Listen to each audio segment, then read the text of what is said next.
ਹੁਣ ਕੋਈ ਕਿੱਦਾਂ ਥੀ ਦੀ ਪਈ ए आवे श्री पहलवान ए उमर पहलवान है चले घड़ी दे टाइम देख नो कुछ उड़े ठा दे चढ़ पासे शाबाश शाबाश शाबाश मौलवी शाबाश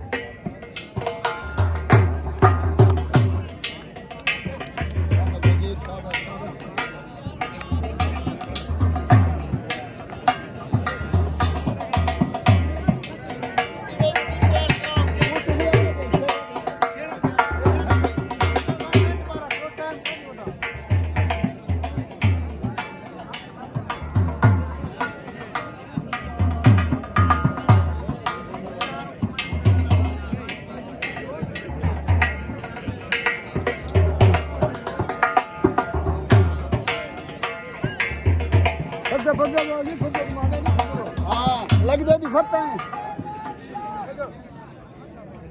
अंगली ना फान ओए और लिया है कि नहीं मालूम